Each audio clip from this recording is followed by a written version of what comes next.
أعوذ بالله من الشيطان الرجيم بسم الله الرحمن الرحيم السلام عليكم ورحمة الله وبركاته الحمد لله رب العالمين والعاقبة للمتقين ولا عدوان إلا على الظالمين أشهد أن لا إله إلا الله وحده لا شريك له وأشهد أن سيدنا محمدا عبده ورسوله اللهم صل وسلم وبارك على سيدنا محمد وعلى آله وأصحابه ومن تبعهم بإحسان إلى يوم الدين اللهم اشرح لنا صدورنا وحسن أخلاقنا ويسر لنا أمورنا اللهم ارزقنا الفهم والعلم والحكمة والعقل برحمتك يا أرحم الراحمين والحمد لله رب العالمين أما بعد. Yang dimuliakan, dia dihormati pengerusi dan seluruh jawatankuasa Surah An-Nur Bandar Puteri Kelang, yang dimuliakan dia dihormati tuan-tuan imam, tuan-tuan guru, dan dimuliakan dia dihormati tuan-tuan dan puan-puan muslimin muslimat yang dirahmati Allah Subhanahu wa taala sekalian.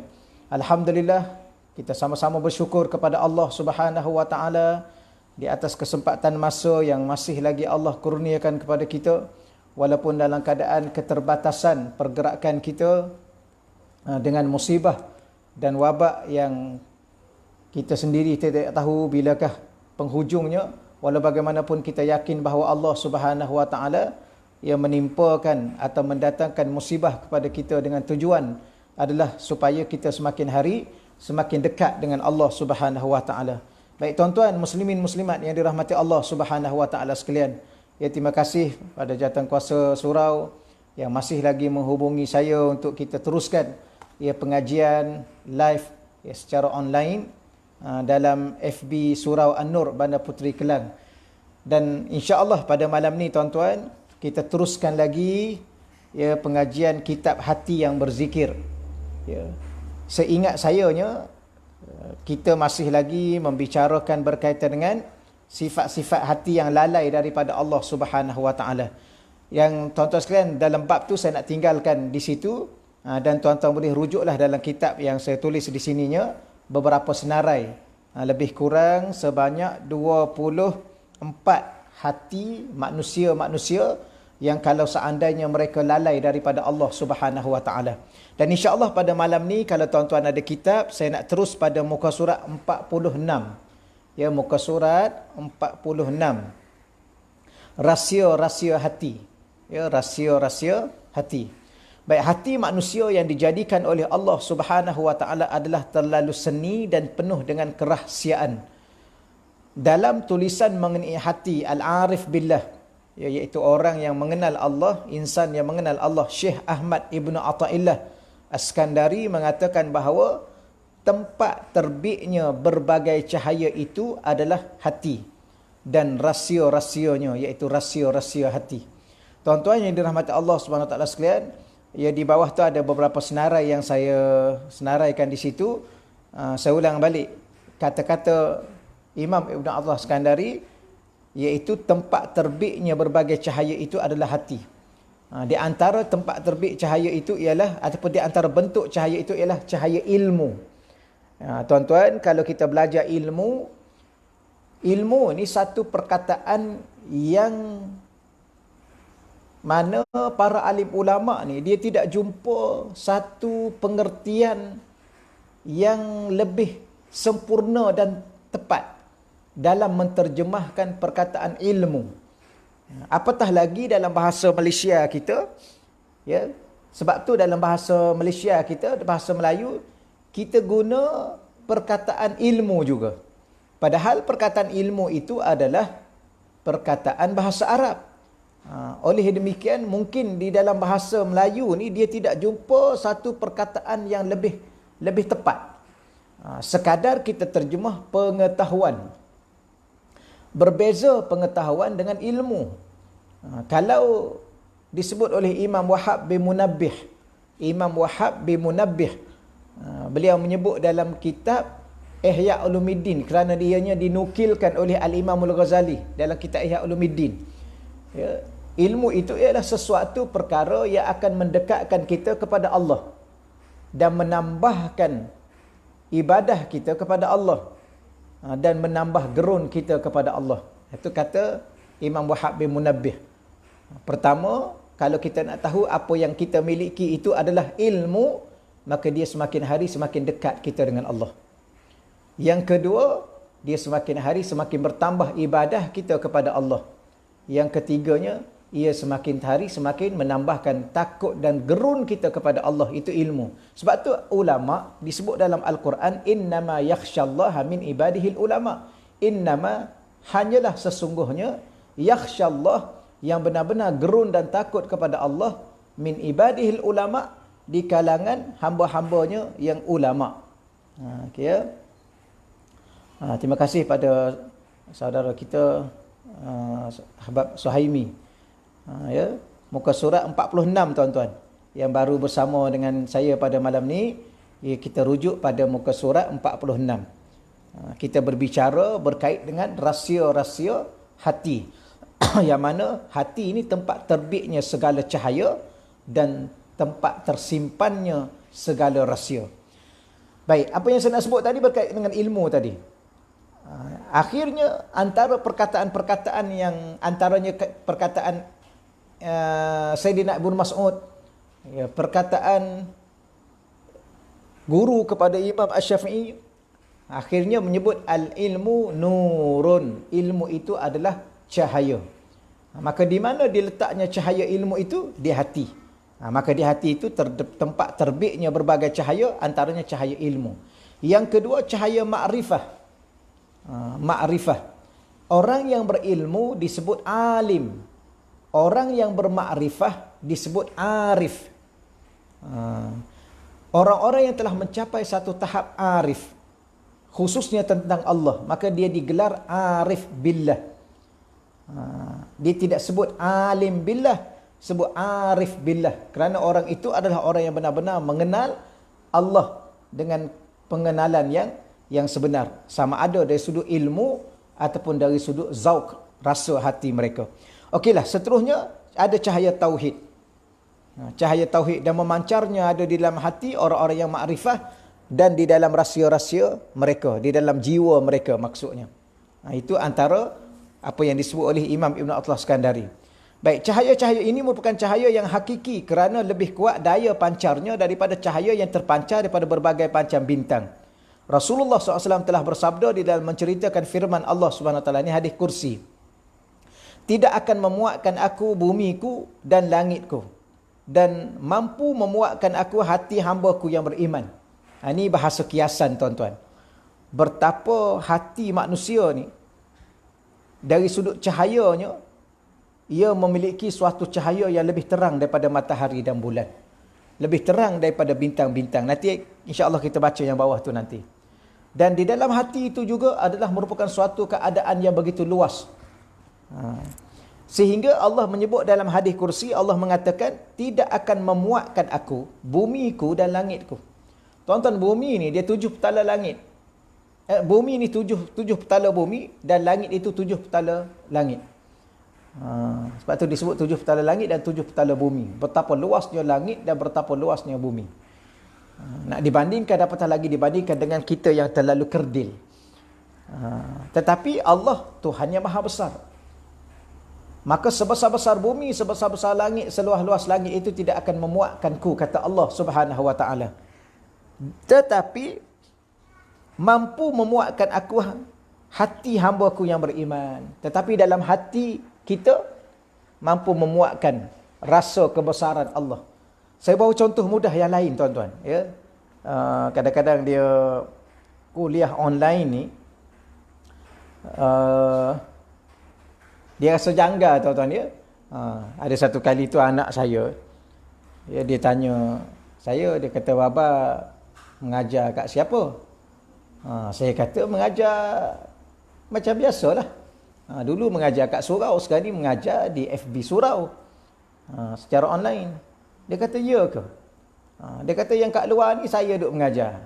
Yang kat dalam telefon tu nampak gambar saya juga." Ni tak apalah tuan-tuan, itu saja cerita. Jadi nak bagi tahunya bahawa kadang-kadang kita ni nampak muka kita sendiri dalam telefon tu. Jadi kadang-kadang kita terasa janggal. Walau bagaimanapun saya tak naklah serius sangat. Dan tuan-tuan, kalau tuan-tuan ingin bertanya atau untuk saya ulang beberapa perkara, tuan-tuan tolong tulis di ruangan komen itu, dan insya-Allah ya setakat mana apa yang mampu saya jawab, yang kita berkongsi, kita kongsilah insya-Allah. Saya nak bawa contoh-contoh begini tuan-tuan dengan bahasa yang paling mudah.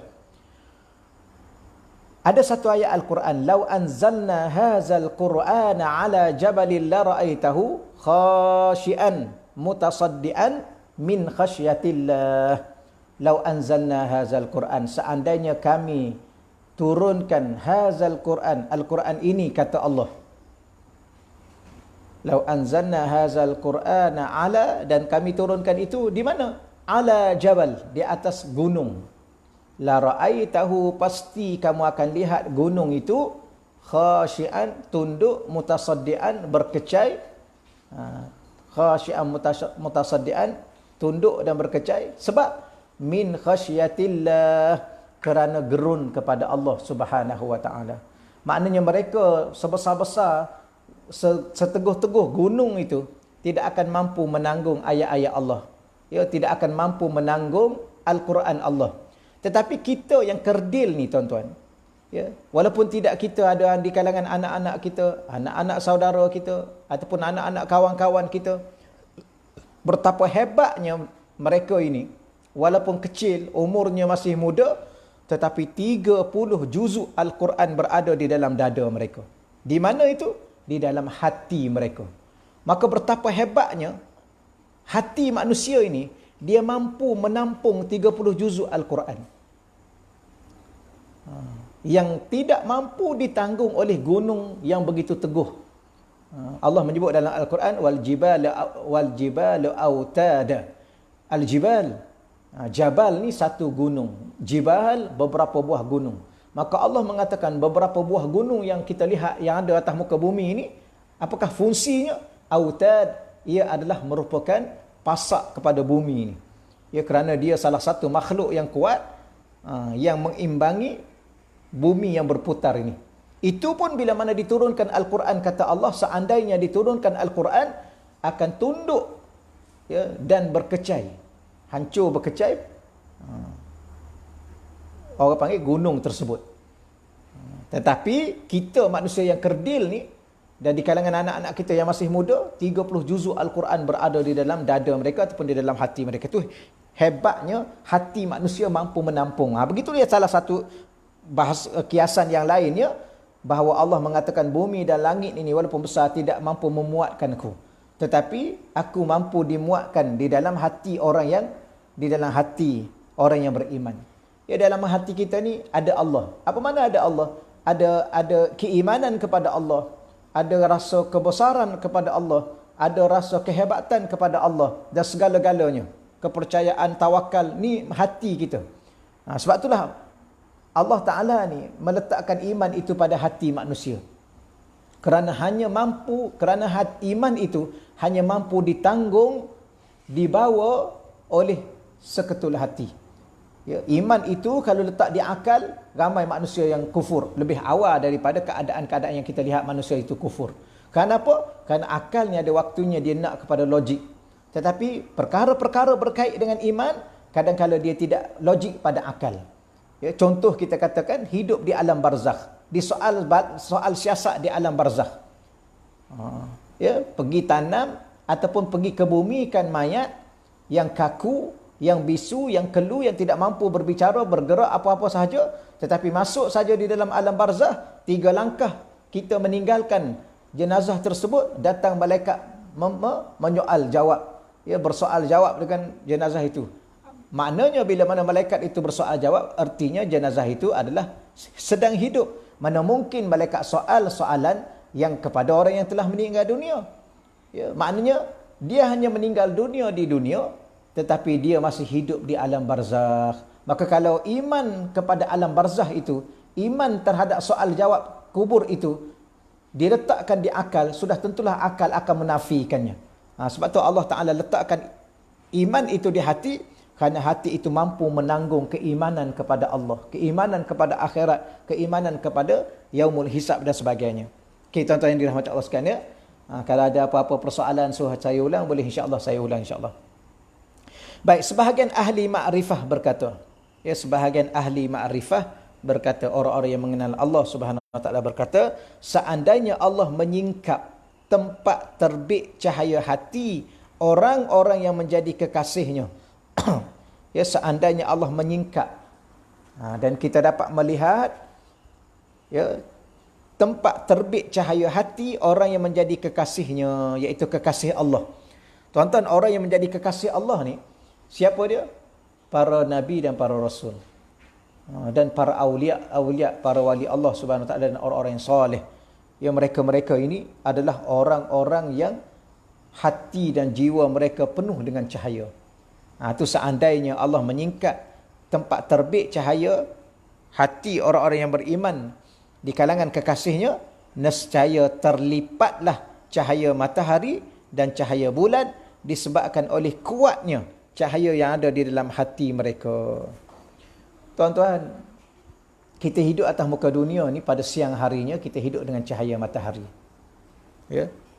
Kita orang beriman kepada Allah, dan orang yang tidak beriman kepada Allah, orang kafir, orang munafik, mereka juga hidup dengan cahaya matahari yang sama. Begitulah di malam hari ada cahaya bulan, ada cahaya bintang. Maka salah satu perkara yang kita kena fahamnya ialah cahaya ni, saya pernah sebut, tuan-tuan, mungkin sebelum daripada ni saya juga pernah sebut. Cahaya ni ialah sesuatu yang menampakkan, yang menzahirkan sesuatu yang lain, atau yang menampakkan sesuatu yang lain, itu cahaya. Ya. Cahaya ni suatu makhluk yang dicipta oleh Allah, yang mana ianya menampakkan sesuatu yang lain. Saya pernah sebut pada tuan-tuan juga, sekali lagi saya ulang, contoh kita melihat ni bukan dengan ada biji mata, tetapi kita melihat dengan adanya biji mata dan ada penglihatan. Satu. Yang kedua ataupun yang ketiga, ada mata, yang kedua ada penglihatan, yang ketiga nak kena ada cahaya. Kalau sekadar ada mata, tidak ada penglihatan, tak boleh melihat. Ada mata dan ada penglihatan, tak ada cahaya, duduk dalam gelap pun tak boleh melihat. Maka cahaya ni ialah, saya ulang lagi sekali, sesuatu yang menampakkan sesuatu yang lain. Maka bila mana hati orang beriman ialah hati yang bercahaya, maka dia nampak kebesaran Allah, dia nampak keagungan Allah, dia nampak kehebatan Allah. Maka dengan cahaya iman yang menampakkan kita kepada kebesaran Allah, keagungan Allah itu jauh lebih hebat cahayanya nak dibanding dengan cahaya matahari. Kerana berapa ramai manusia hidup dalam cahaya matahari yang kononnya sudah terang benderang, tapi tak nampak kebesaran Allah, tak nampak kewujudan Allah, tak nampak kehebatan Allah. Ini bererti cahaya iman itu jauh lebih hebat nak dibandingkan dengan cahaya matahari dan bulan, kerana cahaya iman itu menampakkan akhirat, menampakkan kepada Tuhan punya diri itu akan dosa dan pahala, menampakkan kepada Tuhan punya diri itu akan halal dan haram. Ya, tetapi bila mana seseorang manusia itu yang tidak ada iman dalam dirinya, iaitu yang adanya adalah kafir atau syirik atau munafik, maka hatinya hati yang penuh dengan kegelapan. Dengan sebab itu, walaupun dia hidup di siang hari dengan cahaya matahari, dia tidak akan sujud kepada Allah kerana dia tidak nampak kebesaran Allah. Itu yang dimaksudkan oleh seorang ahli makrifah. Sebahagian ahli makrifah kata, seorang lagi sekali tuan-tuan, seandainya Allah menyingkap tempat terbit cahaya hati orang-orang yang menjadi kekasih Allah, nescaya terlipat cahaya matahari dan cahaya bulan disebabkan oleh kuatnya cahaya yang ada dalam hati mereka. Okey, tuan-tuan sekalian, ya. Baik. Jadi setakat ni apa yang kita bincang dan kita bahas sekarang ni, kita nak bincang tajuk rahsia-rahsia hati. Baik, kenapa kita bincang tajuk cahaya dulu sebelum kita masuk berkaitan dengan rahsia?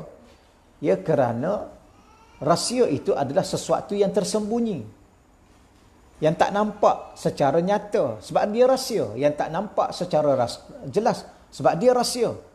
Maka bagaimana untuk kita nampakkan rahsia itu? Dengan cahaya hati. Itu yang saya bincang dulu. Walaupun tajuk asalnya adalah hati, Tetapi Imam Ibn Athaillah mengatakan bahawa tempat terbitnya berbagai cahaya itu adalah hati. Bila mana ada cahaya, hati bercahaya, maka dia nampak sesuatu yang tidak nampak oleh orang lain. Rahsia-rahsia yang Allah simpan untuk orang-orang yang akan menjadi kekasih-kekasih Allah, yang dirahmati, diredai oleh Allah Subhanahu wa taala. Baik, kita baca di sini tuan-tuan, masih lagi muka surat 46. Qala Syekh Abu Hasan Asy-Syazuli radhiyallahu anhu telah berengkaran kepada Allah Subhanahu wa taala. Seulang lagi sekali tuan-tuan, tadi ada tersekat-sekat sikit saya punya line tadi. Seulang lagi sekali, qala Syekh Abu Hasan Asy-Syazuli, berkata Syekh Abu Hasan Asy-Syazuli radhiyallahu anhu, lau kushifa an-nuril mu'min, kalaulah disingkapkan cahaya orang yang beriman. Yang beriman yang mana? Al-asi, orang beriman yang melakukan maksiat. Tuan-tuan, kadang-kadang orang ini percaya pada Allah, percaya pada hari akhirat, tetapi kadang-kadang dia sebagai seorang manusia maka dia lemah. Ada waktunya dia ingkar perintah Allah, al-asi. Baik. Yang kita nak maksudkan di sini, kata Abu Hasan Asy-Syazuli, ialah kalau seandainya disingkapkan cahaya hati orang yang bermaksiat sini. Ya, kerana orang mukmin yang orang mukmin, orang yang ada cahaya dalam hatinya. Tetapi dia melakukan maksiat. La tabaqa, pasti akan memenuhi. Ya, la tabaqa, pasti akan memenuhi ma bainas samawati wal ard. Cahaya itu akan memenuhi ataupun meliputi apa yang ada di antara langit dengan bumi. Fama zannuka, maka apakah pandanganmu binuril mu'min al-muti'? Apakah pandanganmu tentang cahaya hati orang mukmin yang taat? Ya, orang mukmin yang buat maksiat itu pun, ya, berapa ramai tuan-tuan kita tanya, dia percaya tak pada Allah? Dia percaya. Dia yakin tak Allah tu wujud? Ya. Dia yakin tak Allah itu berkuasa? Ya. Habis kenapa mengumpat? La haula wala quwwata illa billah. Ya, kadang-kadang dia buat maksiat tapi dia beriman pada hari akhirat. Ya, dia beriman pada alam barzah. Ya. Ya, dia sembahyang, dia puasa, hari-hari puasa dia puasa. Ya, waktu sembahyang dia sembahyang, tapi kadang-kadang dia termengumpat ke macam mana? Ya, maka dia kaki maksiat. Ya, dia jadi ahli maksiat. Ya, dia engkar Allah, maka dia kena bertaubat, istighfar dan sebagainya. Ya, baik. Maka orang ni kalau dibelah dada dia, disingkapkan hati dia yang bercahaya dengan cahaya orang mukmin itu, maka akan memenuhi ma bainas samawati wal ard, kedua belah langit dan apa yang ada di antara langit dan bumi. Apakah pandanganmu? Fama zannuka, apa pandanganmu binuril mu'min al-muti'? Ya, kalaulah yang dibuka itu, disingkapkan itu seorang mukmin yang mentaati Allah Subhanahu wa taala. Okey tuan-tuan ya. 8:15. Mungkin 8 berapa kita berhenti ya? 8:20 lah. 5 minit lagi. Ataupun 8:30. Mohon respon sikit ya. Okey, baik. Ketahuilah bahawa cahaya bulan dan matahari masih gerhana dan masih boleh terbenam. Akan tetapi cahaya hati kekasih Allah tidak mengenal adanya gerhana dan terbenam. Okey ya. Baik tuan-tuan. Muka surat 47 tu saya tak baca. Kita terus pada muka surat 48. Ya, cahaya itu ada dua jenis. Muka surat 48 tu. Kita terus pada muka surat 48. Yang selebihnya tu saya dah hurai panjang-panjang lebar dah. Baik, muka surat 48 tu cahaya itu ada dua jenis. Iaitu cahaya yang dipenuhi dengan panca indera dengan adanya sinar matahari. Maka cahaya ini tidak dapat memperlihatkan barang-barang yang ada di dalam alam raya dan bermacam-macam keadaan manusia. Cahaya ini bukan yang menjadi perhatian orang-orang ahli hakikat, melainkan hanya sebagai petunjuk adanya Allah yang Maha Pencipta. Jadi yang kita duk bahas daripada tadi, pentingnya cahaya dalam kehidupan yang untuk kita lalui kehidupan ini, dalam kita melihat ya betapa Allah Ta'ala menyiapkan kepada kita betapa banyaknya ya rahsia-rahsia yang Allah simpan untuk ditunjukkan kepada kekasih-kekasih Allah, yang mana nampaknya ataupun penzahirannya adalah melalui cahaya, pandangan cahaya mata hati manusia. Tetapi kita nak sebut bahawa ada setengah kita hidup dengan panca indera dengan adanya sinar matahari. Ya, kita tak nak bahas yang tu. Baik, yang kedua, cahaya yang tersimpan dalam hati yang disebut sebagai cahaya keyakinan.